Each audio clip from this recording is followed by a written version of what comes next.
नमस्कार दोस्तों, एक बार फिर से आप सभी का हमारे यूट्यूब चैनल में स्वागत है। मैं कन्हैया सर आप लोगों के लिए एक वीवीआई क्वेश्चन जो है Bihar board most VVI question 12th biology का पहला चैप्टर रिप्रोडक्शन इन ऑर्गेनिज्म, ये पहला वीडियो है और आपको बताना देना चाहेंगे कि 2024 में बड़ा ही जटिल क्वेश्चन ऑब्जेक्टिव पूछा गया। सब्जेक्टिव तो बहुत बढ़िया था, लेकिन जो ऑब्जेक्टिव है वो बहुत हार्ड पूछा गया, लेकिन सारे एनसीईआरटी से ही क्वेश्चन थे। तो आपको डीपली पढ़ना पड़ेगा और एनसीईआरटी का लाइन बाय लाइन पढ़ना पड़ेगा। हम फर्स्ट लेसन में 200 ऑब्जेक्टिव आपको क्लियर करवाएंगे, जिसमें से आज आपको 85 क्वेश्चन बताया जाएगा।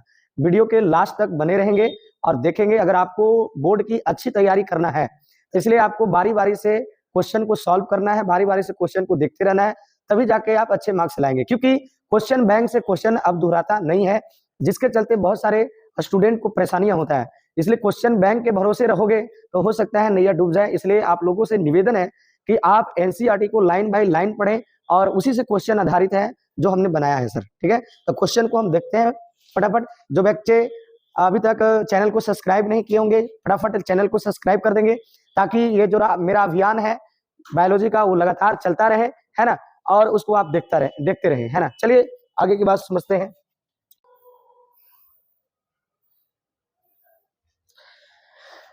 पहला क्वेश्चन फटाफट देखते रहेंगे। जीवों के द्वारा अपने जैसे संतान उत्पन्न करने की प्रक्रिया को क्या कहा जाएगा? जनन, अलैंगिक जनन, है ना, लैंगिक जनन, इनमें से कोई नहीं। तो जीवों के द्वारा जनन करने की प्रक्रिया, जीवों द्वारा अपने जैसा जो संतान पैदा करेगा उसे क्या कहेंगे? फटाफट बताएंगे। तो जनन कहा जाता है। राइट आंसर ए हो जाएगा, है ना। राइट आंसर आपका ए हो जाएगा। अलैंगिक जनन भी तो जनन ही है, लैंगिक जनन भी तो एक प्रकार का जनन ही है, इसलिए राइट आंसर क्या हो जाएगा? जनन। नेक्स्ट क्वेश्चन, जीव के आपका रहा जीव के जन्म से लेकर, अगर कोई व्यक्ति जन्म लिया और जन्म से लेकर उसकी प्राकृतिक मृत्यु, अगर कोई व्यक्ति जन्म लिया, जन्म से उसकी प्राकृतिक मृत्यु हो जाती है, तो उसे आप क्या कहेंगे? जीवन अवधि या जीवन काल कहेंगे या जनन कहेंगे या ए बी दोनों कहेंगे? तो बताएंगे कि आप कोई जीव जन्म लिया तो उसे आप क्या कहेंगे? जन्म ले लिया भाई, जब वो मृत्यु को प्राप्त कर गया तो उस समय के काल को कहते हैं जीवन काल। तो जीवन काल, जीवन अवधि दोनों यहाँ पे राइट आंसर हो जाएगा। तो यहाँ पे राइट आंसर हो जाएगा डी, ए और बी दोनों। ठीक है।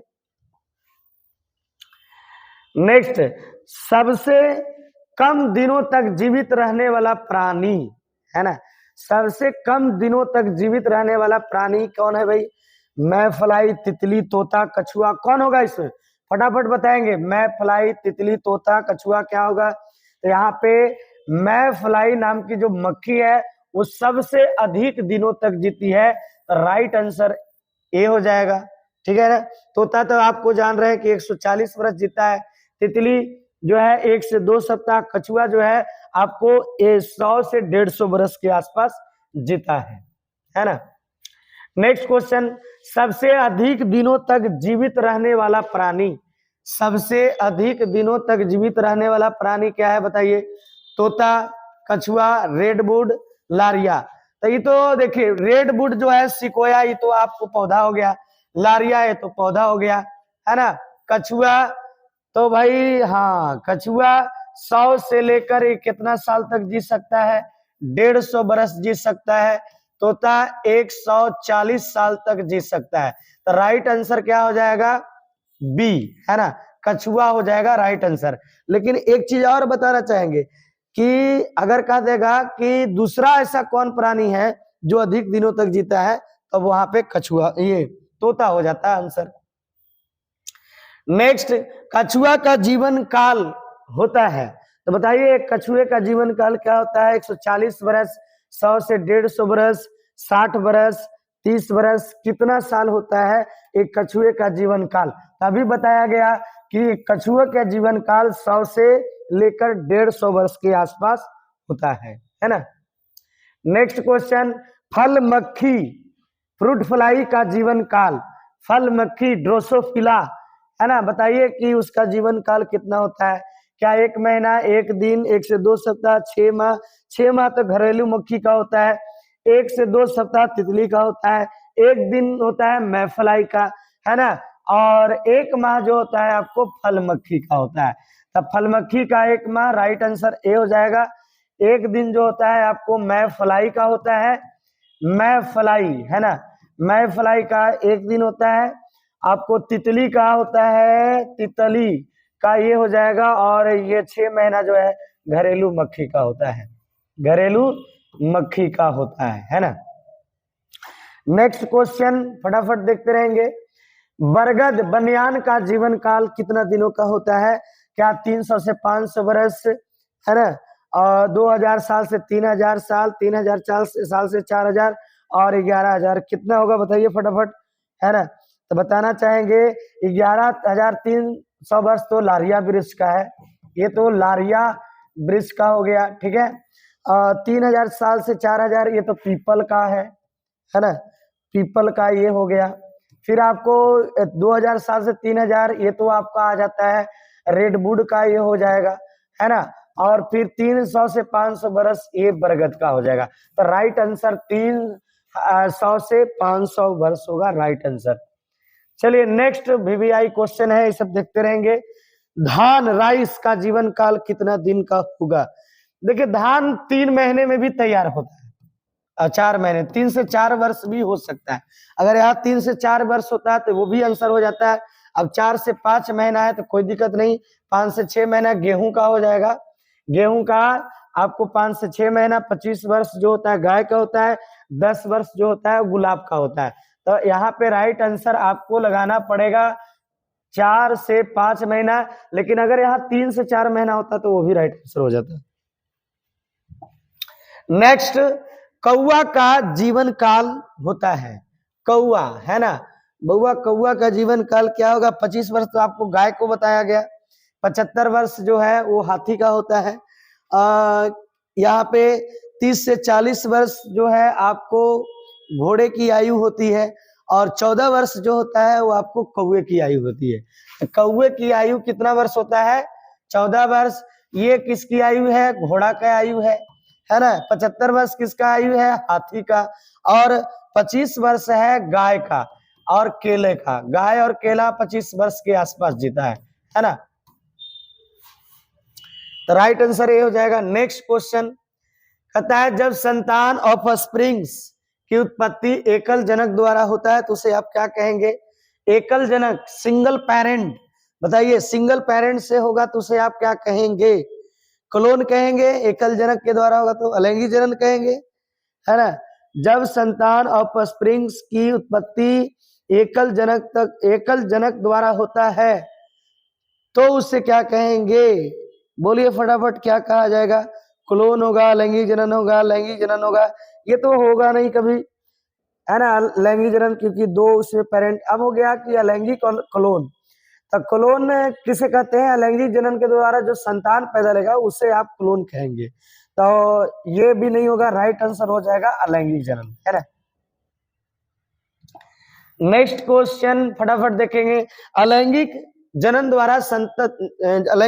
द्वारा उत्पन्न संतति को क्या कहेंगे, है ना। अलैंगिक जनन जैसे अमीबा है, जैसे आपको बताना चाहेंगे कि अमीबा है, ये अमीबा से 2 अमीबा इस तरह से बन गया तो उसे आप क्या बोलिएगा। बोलिए भाई क्लोन बोलेंगे, ये सही है, क्लोन भी बोलेंगे सर।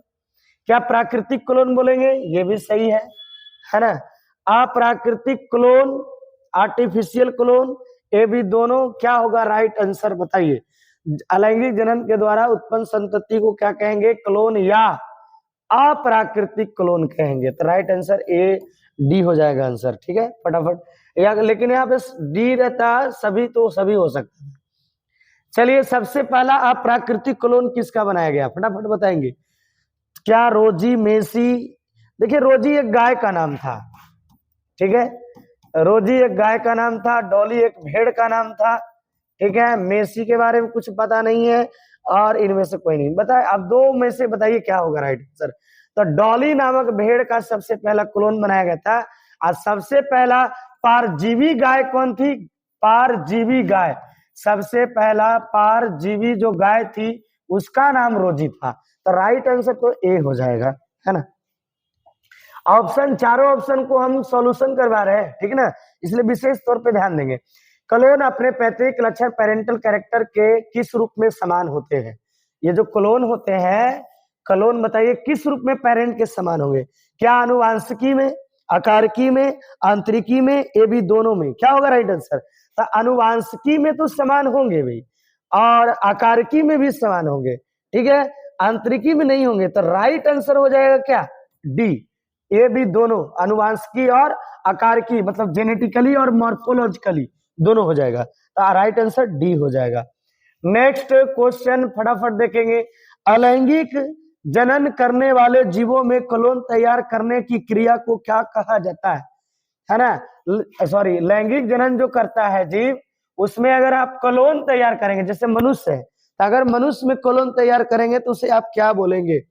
क्लोन, देखिए क्लोन या प्राकृतिक क्लोन जो होता है वो तो अलैंगिक जनन में बनता है। तो यहाँ राइट आंसर क्या हो जाएगा, है ना? तो उसे कहा जाएगा अप्राकृतिक क्लोन, आर्टिफिशियल क्लोन के नाम से जाना जाएगा। नेक्स्ट, निम्न में से अलैंगिक जनन का प्रकार है मुकुलन जनन, विखंडन जनन, पुनर्जनन, सभी। अरे भैया मुकुलन जनन तो है, विखंडन जनन है, पुनर्जनन है ना? तो यहाँ पे राइट आंसर क्या हो जाएगा? डी, है ना, डी हो जाएगा राइट आंसर। चलिए फटाफट, मजेदार क्वेश्चन है, आप लोग देख रहे होंगे कि ये क्वेश्चन बहुत इंपॉर्टेंट है। निम्न में से अलैंगिक जनन का प्रकार नहीं है, बताइए। अलैंगिक जनन का प्रकार नहीं है, तो बीजाणु जनन तो है ना? बीजाणु जनन है, कायिक जनन भी है, विखंडन जनन भी है, युग्मक जनन नहीं है। तो राइट आंसर क्या खोजेगा भाई, है ना? राइट आंसर हो जाएगा अलैंगिक जनन कौन है? तो युग्मक जनन, ठीक है। नेक्स्ट, विखंडन जनन की क्रिया होती है एकोष्कीय जीव, है ना? विखंडन जनन जैसे कि कोई एक कोशिका है और इससे दो सेल्स ऐसे बन गए, इस क्रिया को कहा गया विखंडन जनन। तो बताइए किसमें होता है? एकोष्कीय जीव, अमीबा पैरामीशियम एकोष्कीय जीव है, प्रोटिस्टा एकोष्कीय जीव है, मोनेरा एकोष्कीय जीव है, मतलब सभी में होगा, है ना? प्रोटिस्टा जिसमें केंद्रक होगा प्रोटिस्टा कहलाएगा, और जिसमें डीएनए केवल होगा उसे कहेंगे मोनेरा। तो मोनेरा में जीवाणु आता है, बताना चाहेंगे कि मोनेरा में कौन आता है? जीवाणु, ओकरा में सिंगल डीएनए ऐसे होता है, ठीक है। चलिए फटाफट, विखंडन जनन होता है, बताइए विखंडन जनन किसमें होता है? पैरामीशियम, अमीबा पैरामीशियम, यूग्लिना, सभी। आपको बताना चाहेंगे कि विखंडन जनन एकोष्कीय जीव में होता है। तो अमीबा भी देखिए आपको एकोष्कीय जीव है, पैरामीशियम भी है, यूग्लिना भी है, सभी में विखंडन जनन होगा, है ना? तो यहाँ पर राइट आंसर डी हो जाएगा, ठीक है। नेक्स्ट फटाफट देखेंगे, मक्खी मच्छर परेशान के जड़ है। द्विविखंडन बताइए किसमें होगा? द्विविखंडन बाइनरी फिजन जो होगा वो किसमें होगा, बताना चाहेंगे। द्विविखंडन जो क्रिया होती है ना, द्विविखंडन वो किस कोशिका विभाजन द्वारा होता है? भाई कोशिका विभाजन होता है ना, जिससे समसूत्री, असूत्री, अर्धसूत्री, किसके द्वारा होगा? बाइनरी फिजन किसके द्वारा होगा, है ना? समसूत्री से तो कभी नहीं होगा, अर्धसूत्री से भी तो कभी नहीं होगा, जब भी होगा तो असूत्री से होगा। राइट आंसर सी हो जाएगा, है ना। किस जीव में द्विविखंडन बाइनरी फिजन अनुदैर्य होता है? अनुदैर्य का मतलब हुआ कि सीधे सीधे ऐसे लंबाई में डिवीजन करेगा। जैसे मान लिया जाए कि कोई जीव है और वो डिवीजन किया ऐसे, है ना, इस तरह से डिवीजन किया, ऐसे लंबे डिवीजन किया, तो बताइए किसमें होगा? वर्टिसेला, बिल्कुल। क्या यूग्लिना में होगा? बिल्कुल। पैरामीशियम में? ना जी। तो ए बी दोनों आंसर राइट आंसर डी हो जाएगा। चलिए नेक्स्ट, अनुप्रस्थ द्विविखंडन जनन होता है, बताइए किसमें होगा अनुप्रस्थ? वर्टिसेला, यूग्लिना, पैरामीशियम, प्लाज्मोडियम, किसमें होगा? अनुप्रस्थ किसमें होगा? तो अभी तो बताया गया कि इसमें अनुदैर्य होता है, इस तरह नहीं होगा। यूग्लिना में भी अनुदैर्य होता है, ठीक है। पैरामीशियम में आपको पैरामीशियम, हाँ पैरामीशियम में तो बिल्कुल होगा। राइट आंसर क्या हो जाएगा? सी, है ना, राइट आंसर हो जाएगा सी। नेक्स्ट, किस बहुकोशिकीय जीव में द्विविखंडन जनन होता है ना? किस बहुकोशिकीय जीव में, सॉरी, किस बहुकोशिकीय जीव में बहुविखंडन, है ना, किस बहुकोशिकीय जीव में द्विविखंडन, हाँ सॉरी, किस बहुकोशिकीय जीव में, जैसे आपका कहने का मतलब हुआ कि द्विविखंडन जो होता है वो आपको एक कोशिकीय जीवों में होता है, लेकिन यह कह रहा है कि द्विविखंडन जो है बहुकोशिकीय जीव में भी हो सकता है। तो बताइए कि कौन ऐसा बहुकोशिकीय जीव है जिसमें द्विविखंडन हो सकता है ना? तो आपको बताना चाहेंगे कि प्लेनेरिया पहला है, डुजेसिया, हाइड्रा है, ये भी दोनों। तो क्या हो जाएगा? देखिए प्लेनेरिया बहुकोशिकीय जीव है, इसमें नो डाउट। डुजेसिया उसी के वर्ग के प्राणी आता है, हाइड्रा सिलेंट्राटा का प्राणी है। तो हाइड्रा में तो कभी भी द्विविखंडन नहीं होगा, इसमें भी हो सकता है, इसमें भी हो सकता है। तो क्या ए बी दोनों है, यानी कि डी आंसर। चलिए ठीक है, अगला क्वेश्चन। कोई भी क्वेश्चन को बनाने से पहले आप पूरी क्वेश्चन को पढ़ें, तब बनाइए, तब बेनिफिट करेगा। अनियमित माने किधर से भी होगा, जैसे ये अमीबा ऐसे है। अनियमित द्विविखंडन जनन इरेगुलर किस में होगा? ऐसे भी, ऐसे भी, किसी भी साइड से होगा। तो बताइए ऐसा विभाजन की क्रिया आखिर किस में भगवान ने दिया है? तो क्या वर्टिसेलम दिया है? ना। यूग्लिना में? ना। पैरामीशियम में? ना जी ना। अमीबा में होगा। तो राइट आंसर डी हो जाएगा, है ना। मजा आ रहा होगा क्वेश्चन बनाने में आप सभी को। बहुविखंडन होता है, बताइए किस में होता है, फटाफट बताओ। बहुविखंडन क्या अमीबा में होता है? बिल्कुल होता है। क्या प्लाज्मोडियम में होता है? बिल्कुल होता है। हाइड्रा में होता है? ना जी, मुकुलन जनन होता है। राइट आंसर यहाँ पर क्या ये भी दोनों दे रखा है, तो डी आंसर हो जाएगा फटाफट फटाफट, है ना। चलिए, द्विविभाजन बाइनरी फिजन किस में होता है? बाइनरी फिजन, है ना, द्विविभाजन बाइनरी फिजन किस में होता है? बाइनरी फिजन है ये क्या है? बाइनरी कायिक जनन, माइक्रो प्रोपेगेशन, तरीके माइक्रो प्रोपेगेशन, लैंगिक जनन, इनमें से कभी क्या होगा, क्या होगा?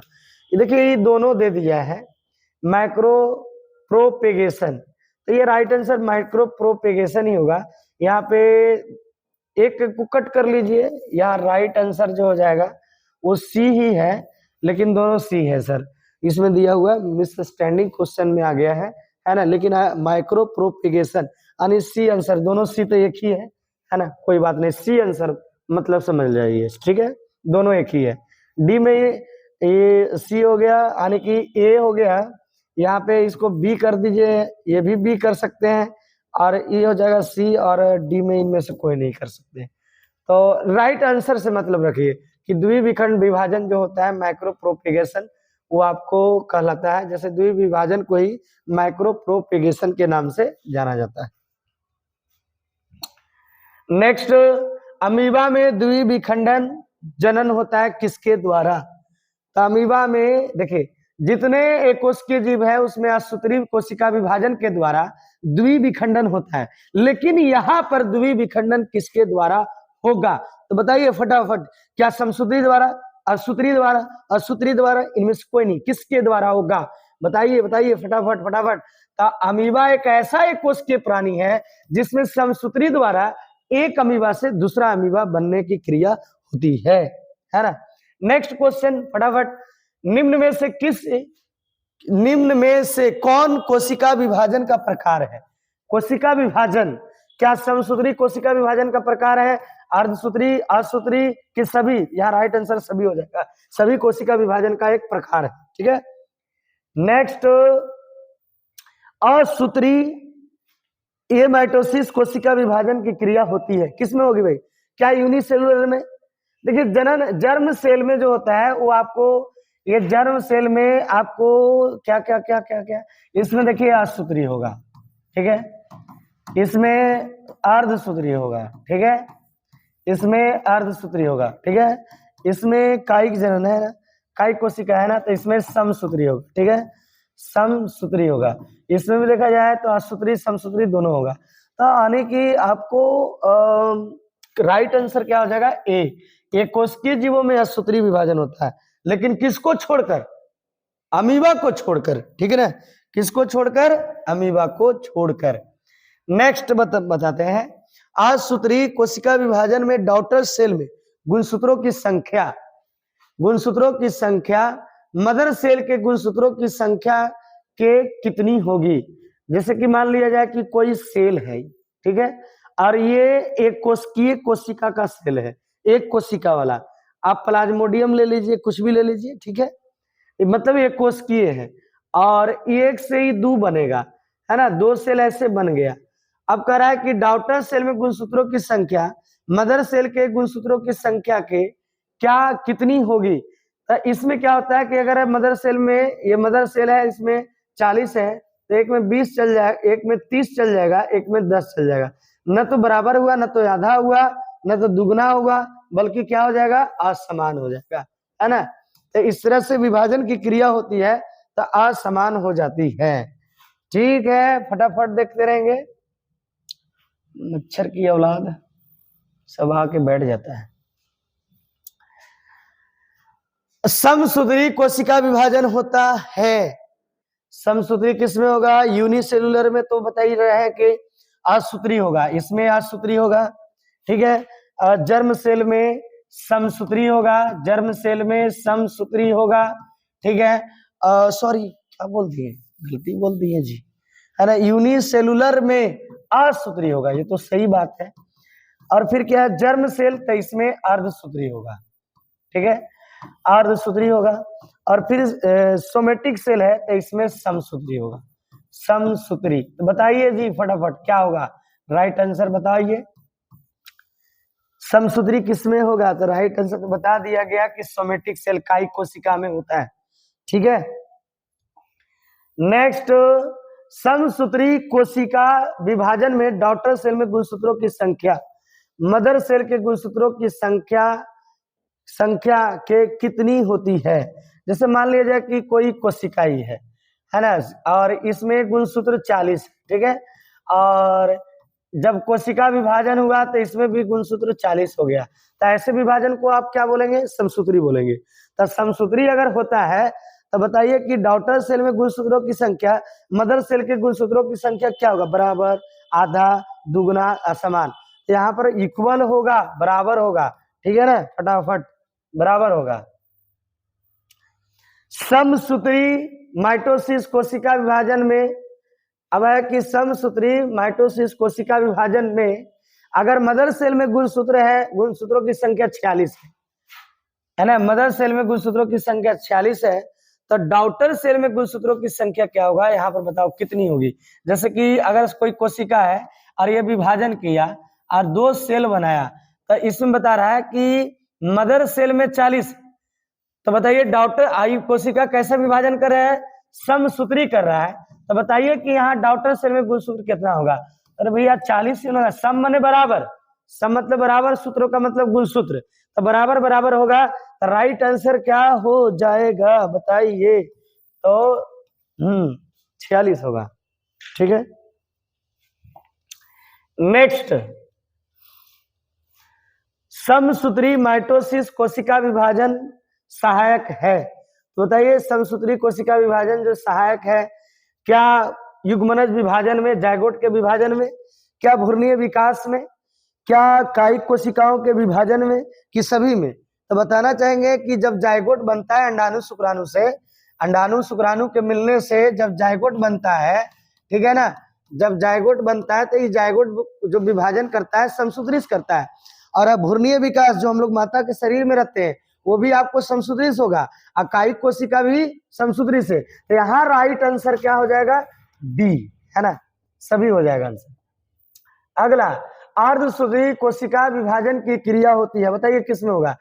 यूनिसेलुलर में तो असूत्री होता है, जनन कोशिका में अर्धसूत्री होता है, और सोमेटिक सेल में आपको क्या कहते हैं, समसूत्री होता है। तो क्या होगा राइट आंसर, तो इसमें देखिए ये तो कभी नहीं होगा, क्यों, क्योंकि ये कोशिकीय जीवों में असूत्री होता है, इसमें होता है सर, ये सही आंसर है ना। जर्म सेल में अर्धसूत्री होता है, तभी तो जनन कोशिकाओं के विभाजन से ही, है ना, जनन कोशिकाओं के विभाजन से ही, है ना, शुक्राणु बनते हैं। नर युग्मक, नर युग्मक का नाम शुक्राणु, मादा युग्मक का नाम अंडाणु। परागकण और भ्रूणकोश भी ऐसी बनता है, ठीक है ना। चलिए नेक्स्ट क्वेश्चन कहता है अर्धसूत्री मियोसिस कोशिका विभाजन में डॉटर सेल में गुणसूत्रों की संख्या मदर सेल के गुणसूत्रों की संख्या की कितनी होगी।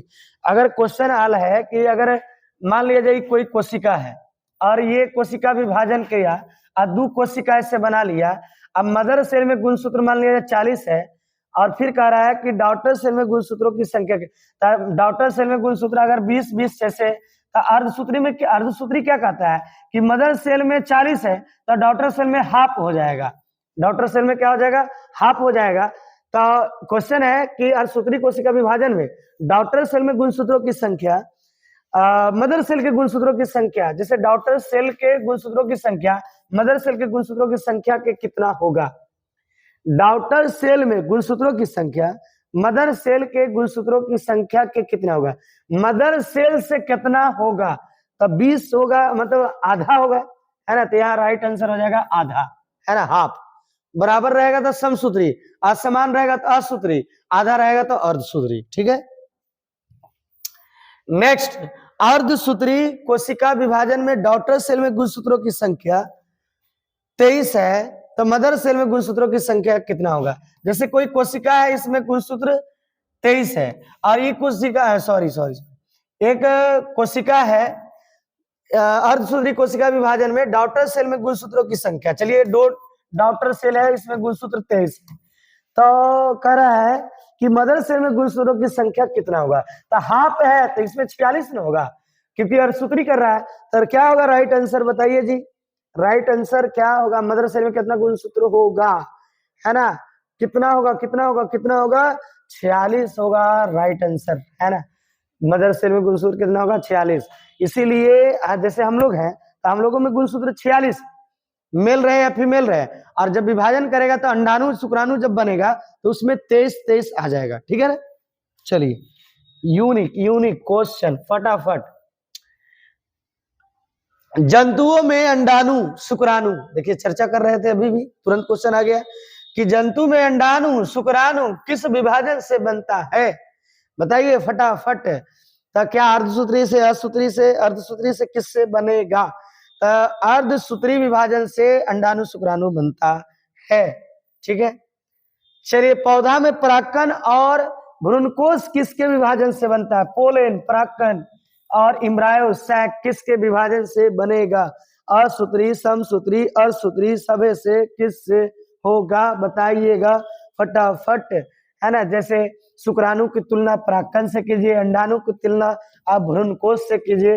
तो शुक्राणु अंडाणु अगर अर्धसूत्री से बन रहा है तो ये भी किससे बनेगा, अर्धसूत्री से बनेगा। तो राइट आंसर क्या हो जाएगा, सी, ठीक है। मुकुलन जनन की क्रिया होती है, बताइए मुकुलन जनन किसमें होगा। मुकुलन जनन की क्रिया होती है हाइड्रा, ईस्ट, स्पंज, डी सभी, किसमें होगा, सभे में होगा सर, ठीक है। चलिए next question, most BBI question है। मुकुलन जनन की क्रिया होती है अनुकूल परिस्थिति में, प्रतिकूल परिस्थिति में, ये भी दोनों, इनमें से कोई नहीं। तो आपको बताना चाहेंगे कि मुकुलन जनन की क्रिया अनुकूल परिस्थिति में होती है, प्रतिकूल में रीजनरेशन होता है, ये भी दोनों नहीं होगा। राइट आंसर क्या हो जाएगा, ये, ठीक है। चलिए मजेदार क्वेश्चन है, अच्छा लग रहा होगा क्वेश्चन भाई। अंतरजात मुकुलन इंडोजीनस बडिंग की क्रिया किसमें होती है। अंतरजात मुकुलन मतलब अंतःकली का निर्माण किसमें होगा, बताइए जी। अंतःकली का निर्माण किसमें किसमें, हाइड्रा में बाहर कली बन रहा है, ईस्ट में भी बाहर कली बन रहा है। तो राइट आंसर क्या होगा, जैसे कि ईस्ट में बाहर ऐसे कली बन गया, हाइड्रा में आपको कली ऐसे बन गया बाहर, है ना। तो भाई कली इस हाइड्रा में इस तरह से बाहर बन गया, है ना। तो बताइए कि राइट आंसर क्या होगा, स्पंज। स्पंज में जो है वो आपको अंदर कली बनेगा। बहिर्जात मुकुलन एक्सोजीनस बडिंग किस में होगा। बहिर्जात मुकुलन जनन हाइड्रा में, ईस्ट में, स्पंज में, ये भी दोनों में। बाहर मुकुलन, बाहर कली केकरा बनेगा, तो हाइड्रा में भी बनेगा, ईस्ट में भी बनेगा, जो अभी बता रहे थे। स्पंज में तो अंतःकली बनेगा। यहाँ राइट आंसर हो जाएगा डी, ये भी दोनों। नेक्स्ट क्वेश्चन, जेम्यूल, बहुत अच्छा। जैसे कि मान लिया जाए कि ये स्पंज है ऐसे, ठीक है, ये स्पंज रहा इस, ठीक है। अब ये स्पंज है तो इसमें ऐसे पोर है ऐसे, और इसी में ऐसे कली बनेगा, अंदर कली बनेगा। तो बताइए जब अंदर कली बनेगा तो उसको कहते हैं जेम्यूल। क्या बोलेंगे? जेम्यूल बोलता है। अंतः कली को आप जेम्यूल कहेंगे। और जेम्यूल जनन संरचना किस में बनेगा? तो हाइड्रा में तो कभी नहीं बनेगा, ईस्ट में कभी नहीं बनेगा, जब भी बनेगा तो स्पंज में बनेगा। ठीक है, मजा आ रहा होगा, क्वेश्चन बहुत बढ़िया है ना। चलिए, स्पंजो स्पॉन्जेज, स्पंजों का बीज सीड किसे कहा जाता है? जैम्यूल, कोनिडिया, चल बीजाणु, कुट बीजाणु, किसको? अरे यार जैम्यूल को कहा जाता है ना। ये जैम्यूल को स्पंजों का बीज सीड के नाम से जाना जाता है ना। यूनिक सवाल है, बहुत बढ़िया। चलिए बने रहेंगे, देख बहुत अच्छा लग रहा होगा क्वेश्चन। निम्न में से कौन सी सही प्रजनन विधि है? माने कौन ऐसा जो है प्रजनन को सही दर्शा रहा है, गलत को नहीं दर्शा रहा है? क्या ईस्ट में मुकुलन जनन होता है? बिल्कुल होता है, ये तो राइट आंसर हो जाएगा भाई। अस्पोंजिला में विखंडन जनन होता है। हाइड्रा में द्विविखंडन होता है, ये भी नहीं होगा। अमीबा में चल बीजाणु का निर्माण होता है ना। अमीबा में चलन बीजाणु का निर्माण होगा, नहीं, सही गलत नहीं हो जाएगा भाई। अस्पोंजिला में विखंडन जनन होगा, नहीं। तो ईस्ट में मुकुलन जनन होगा, सही। राइट आंसर क्या होगा? ईस्ट में मुकुलन जनन हो जाएगा। ठीक है, जो गोल घेरा कर रहे हैं वही राइट आंसर है, कंफ्यूज मत होना। स्पंज में अंतः मुकुलन का निर्माण किस कोशिका के द्वारा होता है? आद कोशिकाओं के द्वारा, जनन कोशिकाओं के द्वारा, कायिक कोशिकाओं के द्वारा। तो बताना चाहेंगे कि कायिक कोशिकाओं के द्वारा तो नहीं होगा, जनन कोशिकाओं के द्वारा नहीं होगा, तो आद कोशिकाओं के द्वारा, आर्कियोसाइट के द्वारा। बहुत यूनिक सवाल है ना। इस सब क्वेश्चन को पकड़ के रखिए। पुनर्जनन की क्रिया होती है किसमें किसमें? पुनर्जनन, कोई जीव कट गया, कट के टुकड़ों टुकड़े में बदल गया, तो बताइए कि टुकड़ों से कौन कौन नया जीव बन सकेगा, किसमें किसमें? फीता क्रीम बनेगा, ये भी सही है। प्लेनेरिया में भी, हाइड्रा में भी। राइट आंसर क्या हो जाएगा? डी। ठीक है, चलिए मजेदार क्वेश्चन है भाई। पुनर्जनन की क्रिया होती है समान स्थिति दुर्घटना में, ये भी दोनों, या इनमें से कोई नहीं? समान स्थिति में तो नहीं होता है भाई पुनर्जनन। कट गया भाई तो दुर्घटना हो गया, बेचारे को एक्सीडेंट हो गया, तो राइट आंसर हो जाएगा बेचारे को दुर्घटने में ही, है ना, पुनर्जनन करना पड़ता है ना। चलिए नेक्स्ट बात, छिपकली लिजार्ड के पूंछ में जनन होगा।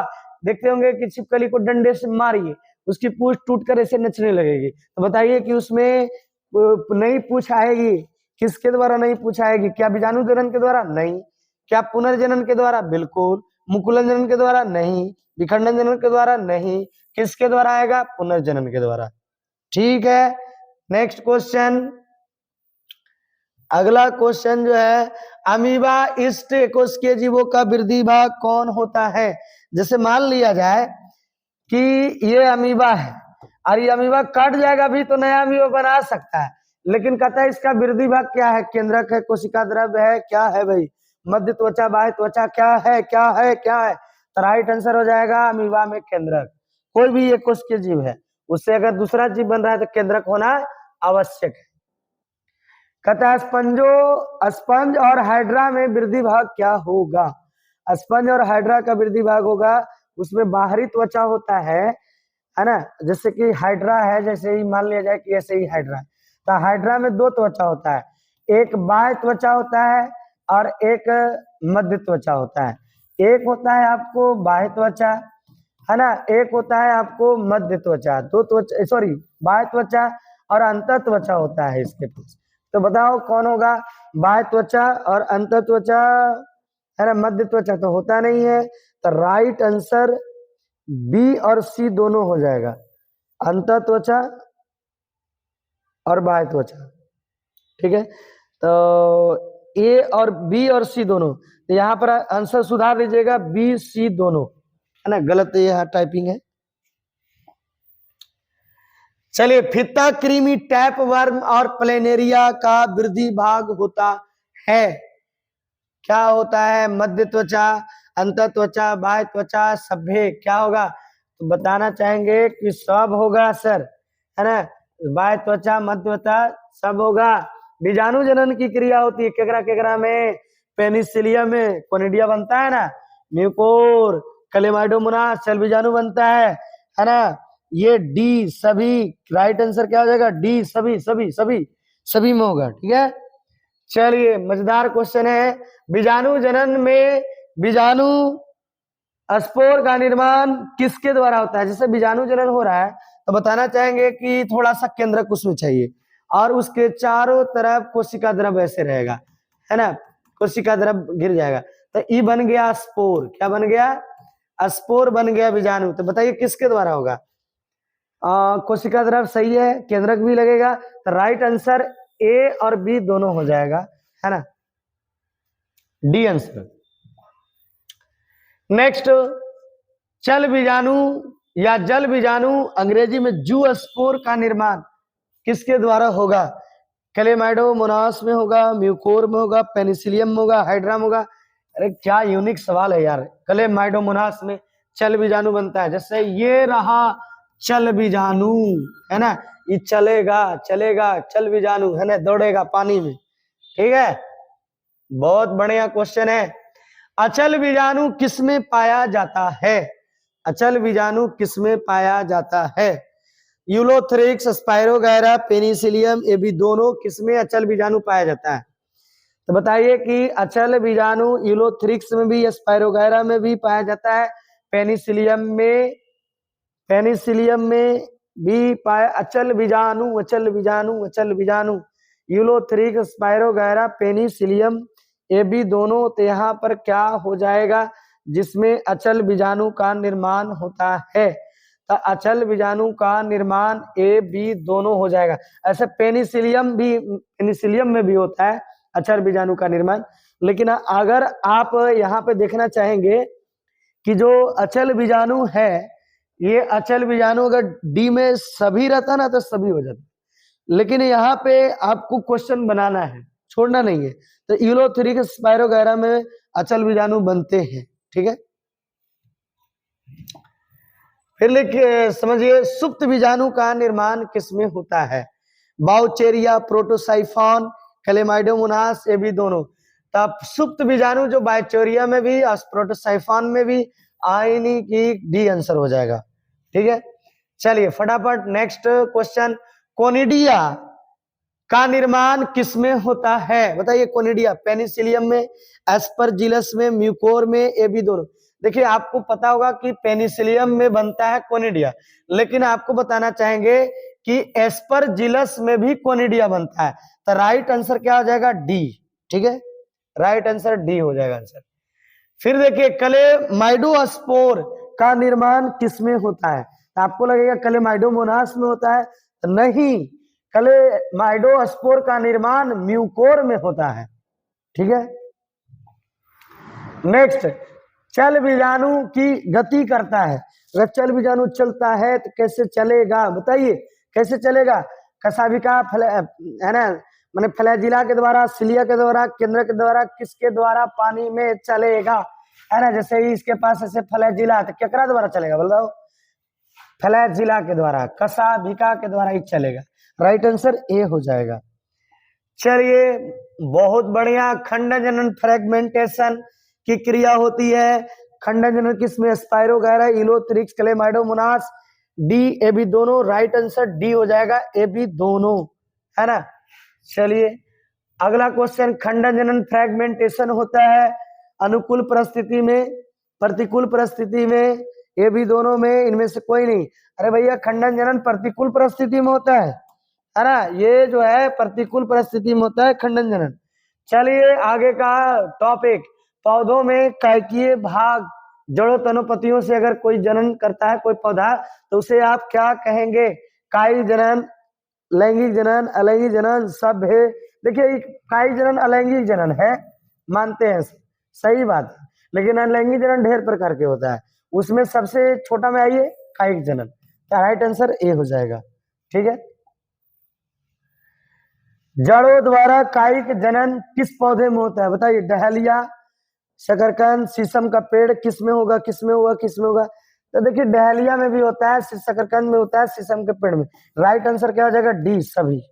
ठीक है, चलिए नेक्स्ट क्वेश्चन, तर्कुरूपी शकरकंद की आकृति आपको कैसा होता है? देखते हैं, शकरकंद ऐसा होता है, दोनों साइड पतला, बीच में मोटा, तो उसे कहते हैं तर्कुरूपी। क्या बोलेंगे उसे? तर्कुरूपी।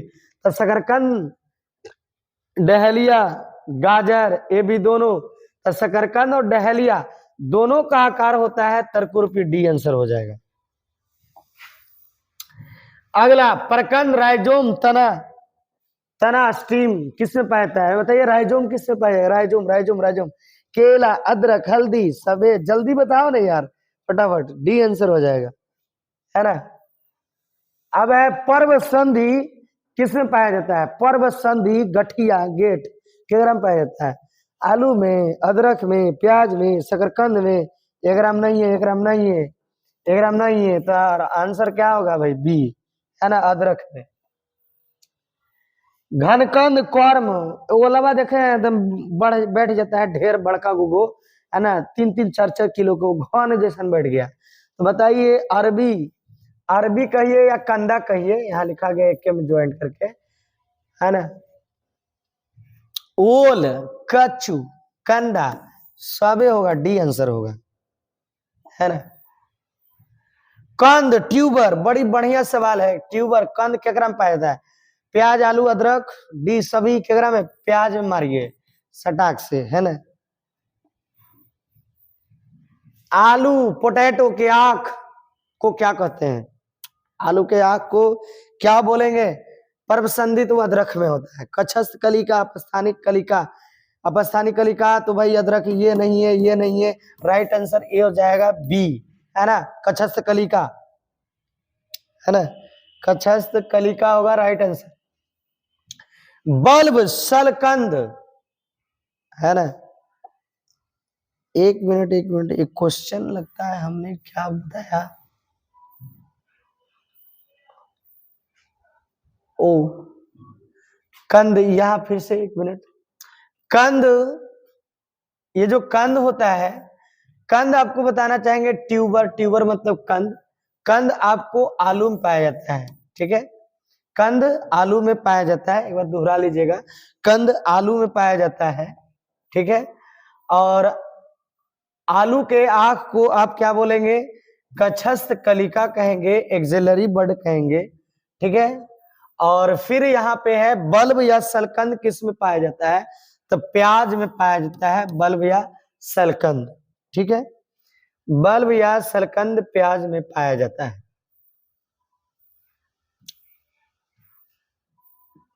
अगला, ऊपरी भूअस्तारिका किस में पाया जाता है? जैसे दुबिया घसिया ऐसे होता है सर, दूब घास इस तरह से ऐसे होता है, तो बताइए इस किसका एग्जाम्पल है? दूब घास ऐसी, खट्टी बुट्टी ऐसी, पुदीना नहीं सर, तो ए बी दोनों। तो ऊपरी भूअस्तारिका किसका एग्जाम्पल, रनर किसका एग्जाम्पल है? तो आपको ऊपरी भूअस्तारिका का एग्जाम्पल है आपको दूब घास, खट्टी बुट्टी। ठीक है, चलिए नेक्स्ट क्वेश्चन, अंत भूअस्तारिका का एग्जाम्पल है पुदीना, ये तो सही है, गुलदाउदी ये भी सही है, राइट आंसर डी हो जाएगा। जलकुंभी भूअस्तारिका पाया जाता है, बताइए भूअस्तारिका ऑफसेट किसमें पाया जाता है? जलकुंभी, वाटर हायासिंथ जिसको बोलते हैं, फेस्टिया, कमल में कभी नहीं होगा, राइट आंसर डी हो जाएगा। भूअस्तारिका अस्टेलॉन किस में पाया जाता है? अस्टेलॉन जो है आपको रसभरी स्ट्रॉबेरी में पाया जाता है। पतियों लीफ द्वारा जनन किस पौधे में होता है? बताइए किस में होगा? पत्थर चूड़, पत्थर चट्टा, जुब्बा, इसमें तो होगा ही, ये राइट आंसर आपका है। लेकिन आपको बताना चाहेंगे कि कैलेंचो कैलेंचो या कच्चू, कैलेंचो या क्या बोलेंगे कच्चू, कैलेंचो या कच्चू में भी, है ना, पतियों द्वारा जनन होता है।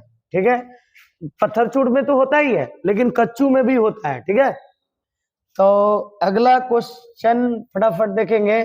अपस्थानिक कलिका किस में पाया जाता है? अपस्थानिक कलिका किसमें किसमें किसमें पाया जाता है? जलकुंभी में, कमल में, पत्थरचूड़ में, किसमें किसमें किसमें किसमें आपको अपस्थानिक कलिका दिखाई देगी? तब पत्थरचूड़ में दिखाई देगी, ब्रायोफिलम में। नेक्स्ट, अगैब, लहसुन देखे ना, लहसुन वैसने होता है अगैब। ठीक ना, तो लहसुना रोपते हैं तो जौ रोपते हैं ना, तो बताइए क्या है वो? तो ये बुलबिल है सर, बुलबिल। ठीक है, बुलबिल आंसर होगा। जब संतति की उत्पत्ति दो जनक, दो पेरेंट से होगा तो उसे आप क्या कहेंगे? लैंगिक जनन, क्लोन, अलैंगिक जनन, इनमें से कोई नहीं। क्या होगा राइट आंसर? तो संतति की उत्पत्ति दो जनक से होगा, डबल पेरेंट से होगा, तो लैंगिक जनन कहेंगे। चलिए अगला बात, लैंगिक जनन द्वारा उत्पन्न संतान ऑफ स्प्रिंग एक दूसरे से भिन्न होते हैं। एक दूसरे से क्या होते हैं? भिन्न होते हैं। एक दूसरे से भिन्न होते हैं। एक दूसरे से क्या होते हैं भाई? भिन्न होते हैं। तो किसके कारण? जैसे हम एक दूसरे से नहीं मिलते हैं, आप भी एक दूसरे से नहीं मिलते हैं, तो क्या उसका रीजन क्या है? तो उसका रीजन है क्रॉसिंग ओवर। क्या रीजन है उसका भाई? क्रॉसिंग ओवर उसका रीजन है, विनिमय। ठीक है,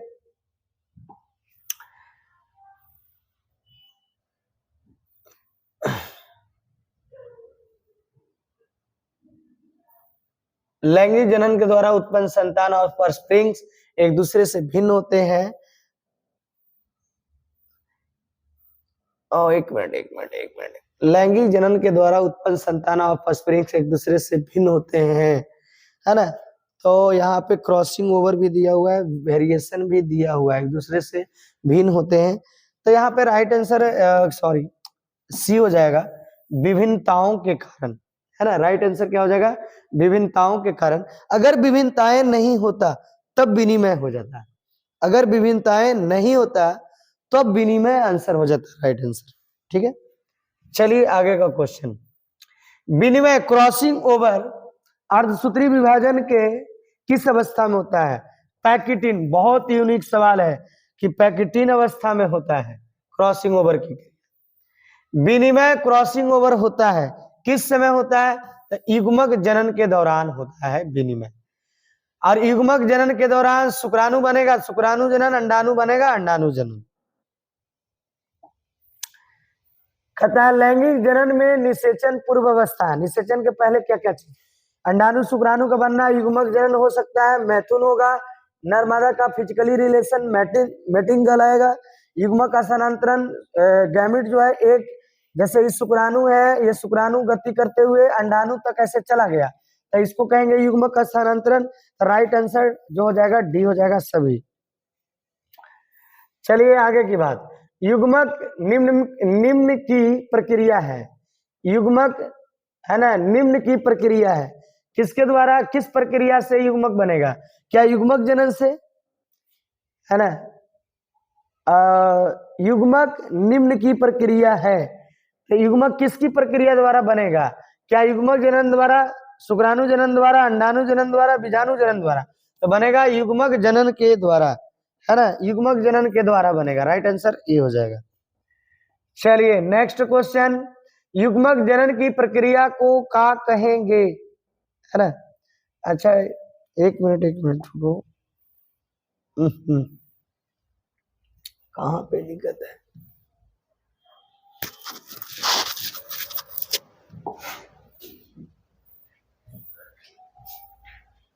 युग्मक निम्न में प्रक्रिया होता है, हाँ ठीक है, ये तो सही है।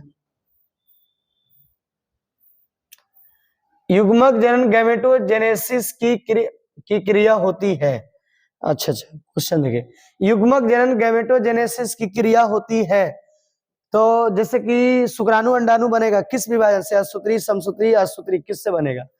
तो बनेगा युग्मक जनन अर्धसूत्री से बनता है ना। और लास्ट क्वेश्चन है, युग्मक होते हैं, बताइए अगुणित, द्विगुणित, त्रिगुणित, बहुगुणित क्या होगा?